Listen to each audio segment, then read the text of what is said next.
നമസ്കാരം, ഞാൻ ഡോക്ടർ അനിൽ. പുതിയ വീഡിയോയിലേക്ക് നിങ്ങൾക്ക് ഏവർക്കും സ്വാഗതം. കേന്ദ്ര സർക്കാരിന് കീഴിൽ ഒരു സ്ഥിരം ജോലി ആഗ്രഹിക്കുന്നതിന് വേണ്ടിയുള്ള ഒരു ജോബ് ഇൻഫർമേഷനാണ്. കേന്ദ്ര സർക്കാരിന് കീഴിലുള്ള പൊതുമേഖലാ സ്ഥാപനമായ നാഷണൽ ഇൻഷുറൻസ് കമ്പനി ലിമിറ്റഡിലെ അസിസ്റ്റന്റ്മാരുടെ ഒഴിവുകളിലേക്ക് ഇപ്പോൾ റിക്രൂട്ട്മെന്റ് നോട്ടിഫിക്കേഷൻ പുറപ്പെടുവിച്ചിട്ടുണ്ട്. ഇതിലേക്ക് 500 വേക്കൻസികളാണ് ഇപ്പോൾ നിലവിൽ അഖിലേന്ത്യാ അടിസ്ഥാനത്തിലുള്ളത്. പ്രത്യേകം ശ്രദ്ധിക്കുക, കേരളത്തിലും അവസരങ്ങളുണ്ട്. കേരളത്തിൽ 35 ഒഴിവുകളാണ് കേരളത്തിലുള്ളത് എന്നാണ് പറഞ്ഞിട്ടുള്ളത്. അപ്പോൾ താല്പര്യമുള്ളതിലേക്ക് ഓൺലൈനായിട്ട് വേണം അപേക്ഷിക്കാനായിട്ടുള്ളത്. അവരുടെ വെബ്സൈറ്റ് വഴി ഇതിലേക്ക് 2026 ജൂലൈ 18 ഇന്ന് മുതൽ ഓഗസ്റ്റ് 7 വരെ ഓൺലൈനായിട്ട് അപേക്ഷിക്കാൻ കഴിയും. അപ്പോൾ ഇതേക്കുറിച്ചുള്ള കൂടുതൽ കാര്യങ്ങളാണ് ഈ വീഡിയോയിൽ ഉൾപ്പെടുത്തിയിരിക്കുന്നത്. ഇപ്പോൾ ഈ കാര്യങ്ങളൊക്കെ നിങ്ങൾ പൂർണ്ണമായിട്ടും മനസ്സിലാക്കാനായിട്ട് വീഡിയോ മുഴുവനായിട്ട് കാണുക.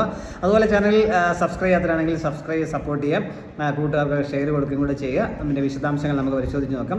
മികച്ച ഒരു ശമ്പളത്തോടെയാണ് ഏകദേശം മെട്രോ നഗരങ്ങളിലെ തുടക്ക ശമ്പളം 53,000 രൂപയോളം ലഭിക്കുമെന്നാണ് പറഞ്ഞിട്ടുള്ളത്.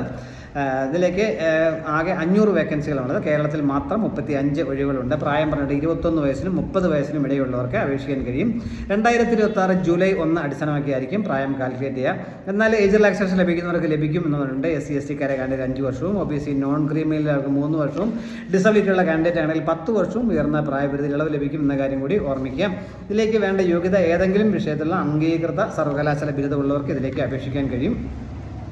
ശമ്പള സ്കെയിൽ വരുന്നത് 36,290 മുതൽ 1,865,000 എന്ന സ്കെയിലായിരിക്കും ശമ്പളം ലഭിക്കുക. തുടക്ക ശമ്പളം തന്നെ ഇനിഷ്യൽ സാലറി പറഞ്ഞിട്ടുള്ളത് മെട്രോ നഗരങ്ങളിൽ 53,000 രൂപ വരെ ലഭിക്കും എന്നാണ് പറഞ്ഞിട്ടുള്ളത്. അതിലേക്ക് അപേക്ഷാ ഫീസ് ഉണ്ട്. അപേക്ഷാ ഫീസ് പ്രത്യേകം ശ്രദ്ധ. ഇതിലേക്ക് ഓൺലൈൻ എക്സാമിനേഷൻ 2 ലെവൽ ഉണ്ടാവും. ഫേസ് 1ഉം ഫേസ് 2 എക്സാമിനേഷൻ ഉണ്ടായിരിക്കും. ഫേസ് 1 എക്സാമിനേഷൻ ഓഗസ്റ്റ് 27, 2026 നടത്തും എന്നാണ് പറഞ്ഞിട്ടുള്ളത്. അതിൽ ക്വാളിഫൈ ചെയ്യുന്നവർക്ക് പിന്നീട് ഫേസ് 2 എക്സാമിനേഷൻ ഉണ്ടായിരിക്കും. അത് ഒക്ടോബർ 30, 2026 ഉണ്ടാവും എന്നാണ് പറഞ്ഞിട്ടുള്ളത്. അതിൻ്റെ ഹോൾ ടിക്കറ്റ് ഡൗൺലോഡ് ചെയ്യുന്ന കാര്യങ്ങളൊക്കെ പിന്നീട് അറിയിക്കാം എന്നാണ് പറഞ്ഞിട്ടുള്ളത്. അപ്പോൾ അപേക്ഷാ ഫീസ് ഉണ്ട്. SC ST കാരായിട്ടുള്ളവർക്കും ഡിസബിലിറ്റി ഉള്ളവർക്കും എക്സ് സർവീസ്മെൻ കാൻഡിഡേറ്റ്സ് ഒന്നും അപേക്ഷാ ഫീസില്ല. ബാക്കി എല്ലാവർക്കും 850 രൂപ GST ഉൾപ്പെടെ അപേക്ഷാ ഫീസായിട്ട് നൽകണം എന്ന കാര്യം കൂടി മനസ്സിലാക്കുക. അതിലേക്കുള്ള ഫേസ് 1 എക്സാമിനേഷൻ പറഞ്ഞാൽ 1 മണിക്കൂർ നീണ്ടുനിൽക്കുന്ന പരീക്ഷയാണ്. 100 ചോദ്യങ്ങളുണ്ടാകും. 100 മാർക്കിൻ്റെ ആയിരിക്കും പരീക്ഷ. അതിൽ ക്വാളിഫൈ ചെയ്യുന്നവർക്കാണ് ഫേസ് 2 എക്സാമിനേഷൻ. ഫേസ് 2 എക്സാമിനേഷൻ 2 മണിക്കൂർ നീണ്ടു നിൽക്കുന്ന 200 ചോദ്യങ്ങളുള്ള 200 മാർക്കിൻ്റെ ഒരു പരീക്ഷയാണ്. അതിൽ കൂടെ ക്വാളിഫൈ ചെയ്യുന്നതായിരിക്കും ഫൈനൽ സെലക്ഷനിലേക്ക് വരിക എന്ന കാര്യം കൂടി ഓർമ്മിക്കുക. അപ്പോൾ ഇനി നമുക്ക് നോക്കേണ്ടത് കേരളത്തിൽ ഞാൻ പറഞ്ഞു ഫേസ് 1 എക്സാമിനേഷൻ, ഫേസ് 2 എക്സാമിനേഷൻ സെൻറ്ററുകളുണ്ട്. അപ്പോൾ കേരളത്തിലെ എക്സാമിനേഷൻ സെൻറ്ററുകളെ കുറിച്ച് പറയുകയാണെങ്കിൽ നിരവധി സെൻറ്ററുകളുണ്ട്. നിങ്ങളുടെ ഏറ്റവും അടുത്തുള്ള സെൻറ്റർ നിങ്ങൾക്ക് ചൂസ് ചെയ്യാൻ പറ്റും. സെൻറ്റർ ഞാൻ പറയാം: ആലപ്പുഴ, എറണാകുളം, കണ്ണൂർ, കൊല്ലം, കോട്ടയം, കോഴിക്കോട്, മലപ്പുറം, പാലക്കാട്, തിരുവനന്തപുരം, തൃശ്ശൂർ, ഇത്രയും സെൻറ്ററുകൾ കേരളത്തിലുണ്ട്. ഇതിൽ നിങ്ങളുടെ ഏറ്റവും അടുത്തുള്ള സെൻറ്റർ നിങ്ങൾക്ക് ചൂസ് ചെയ്യാനായിട്ട് പറ്റും. ഇതിലേക്ക് ഉള്ള എക്സാമിനേഷൻ ഞാൻ പറഞ്ഞു. ഇതിലേക്ക് ഇന്ന് മുതൽ അപേക്ഷിക്കാൻ കഴിയും. ജൂലൈ 18 മുതൽ ഓഗസ്റ്റ് 7 വരെയാണ് അപേക്ഷിക്കാൻ കഴിയുക. ഫേസ് 1 എക്സാമിനേഷൻ ഓഗസ്റ്റ് 27-നും ഫേസ് 2 എക്സാമിനേഷൻ ഒക്ടോബർ 30-നും ആയിരിക്കും നടത്തുക.